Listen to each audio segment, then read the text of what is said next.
Hi everybody, my name is Forrest Orm. I'm a third-year internal medicine resident at Legacy Health.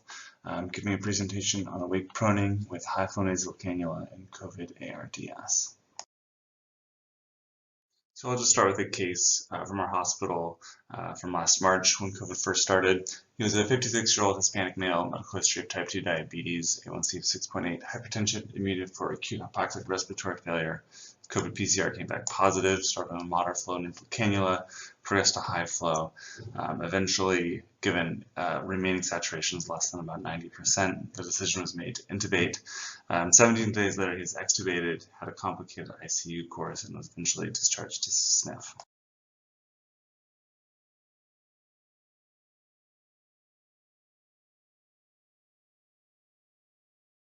This is the second case from our same hospital in November when Oregon had their kind of peak COVID. Kind of shows how far we've come in our knowledge of COVID-19 management.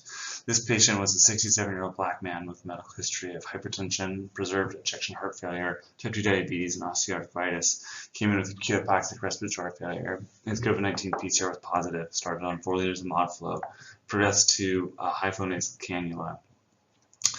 We set a PaO2 goal of 85% self-proning as possible, and he stayed that way for about 8 days before he transferred back to the medical wards and was eventually discharged home.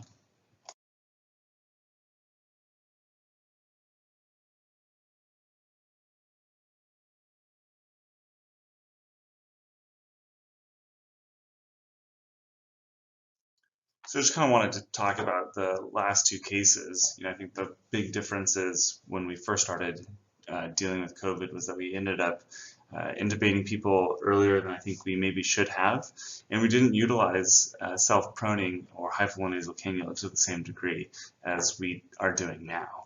And I think that the utility of high flow nasal cannula and proning has really been helpful.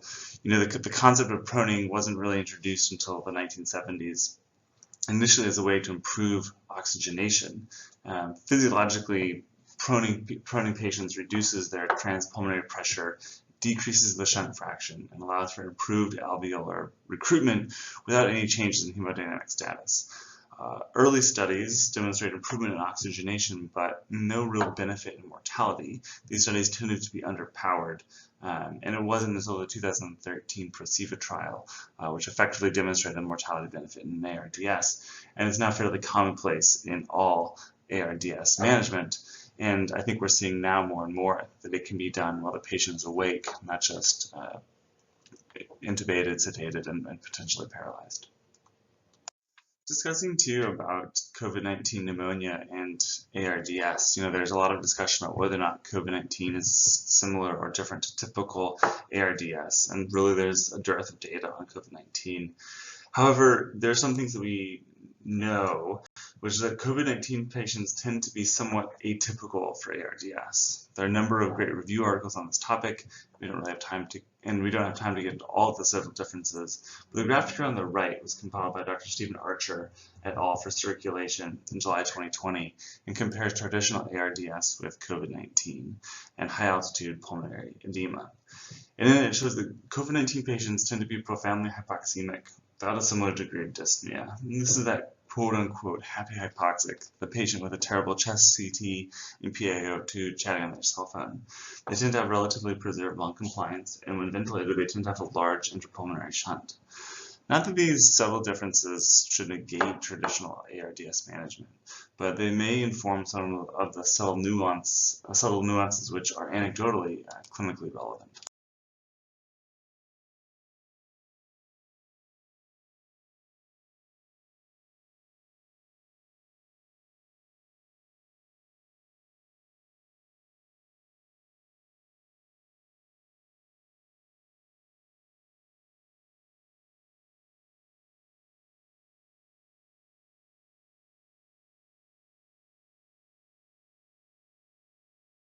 And in early March, when the COVID-19 pandemic arrived in Oregon, we didn't have much experience with COVID-19 and any of these kind of subtle differences. And we were really concerned, like I mentioned earlier, about the kind of quick decompensation of a patient.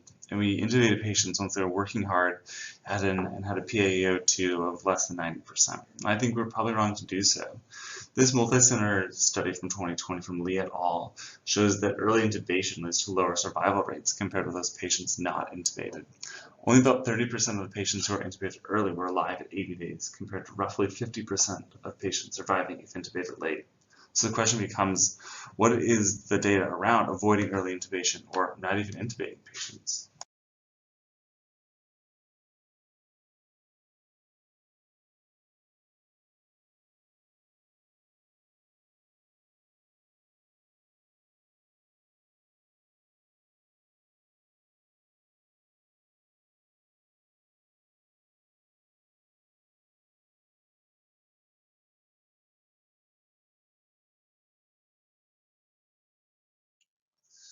So this study done in 2018 to 2019 by Ding et al. Precedes the COVID era, but it does provide good data about high flow nasal cannula in proning patients with ARDS. It's a small observational study, but looked at ARDS patients with a P/F less than 200, and if had stable oxygenation, they were placed in high flow nasal cannula with or without proning.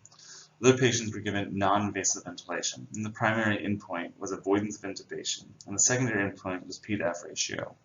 If the patient avoided intubation, they were placed in the success group. If they ended up intubated, they were placed in the failure group. 11 of the 20 patients, so 55% in a high flow nasal cannula in prone position, avoided intubation, and their overall P/F ratio was improved compared to patients with non-invasive ventilation.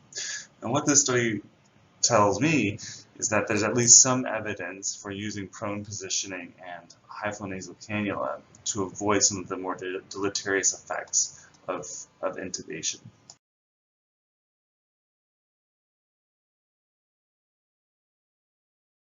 So what if we take those data from Ding et al. And apply them to COVID patients, i.e., can we use high flow nasal cannula and prone positioning to avoid intubation? Well, this 2020 study from Hernandez-Romeo et al. Looked at mortality based on the timing of intubation and, using retrospective data, found that timing of intubation had no impact on mortality, in contrast to the previous Lee study. Of interest, though, is that about 50% of the patients were initially treated with high flow nasal cannula, and of those, 28% did not require mechanical ventilation, and those 72% who were intubated did not have an increased mortality. It's unclear if any of the patients with high flow nasal cannula were able to utilize prone positioning. So what exactly does all this mean? In my mind, it means that there's no harm in trialing high flow nasal cannula in COVID-19 patients, and it may actually help to avoid intubation. While high flow nasal cannula and prone positioning was not the main focus of the Hernandez-Romeo study, the position study looked retrospectively at 105 non-intubated patients who were either proned or remained supine during their hospital stay. The primary endpoint was intubation, with secondary endpoints of mortality, time to intubation, and SpO2 to FiO2 ratio. The intubation rate was lower in prone patients, and the time to intubation was longer in prone patients, as demonstrated by the graph here on the left. Pink being prone positioning, and blue being not prone positioning.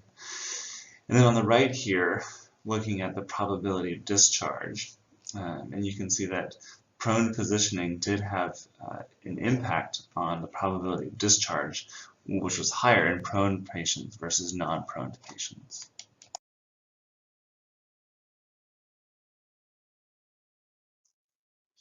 So the question now is kind of, what are some of my personal thoughts and takeaways after reviewing this data and knowing what we've been doing at our institution?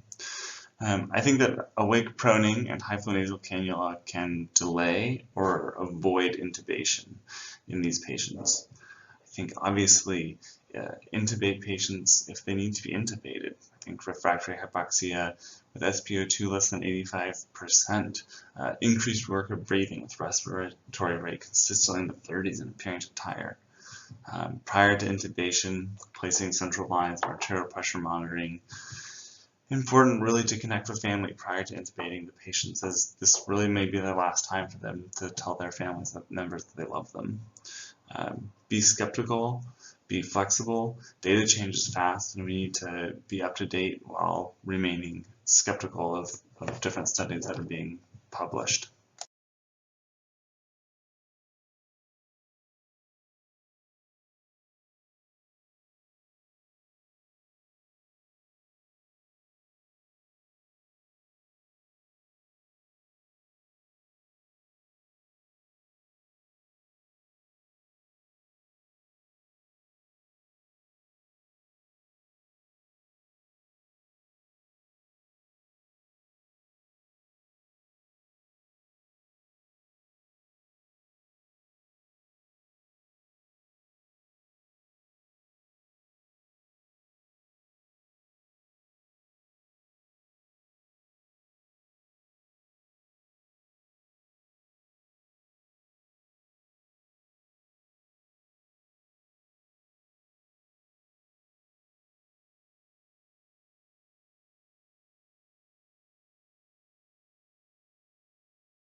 These are the list of my references. I hope you all enjoyed this brief talk on high flow nasal cannula and prone positioning in COVID ARDS. Thank you so much.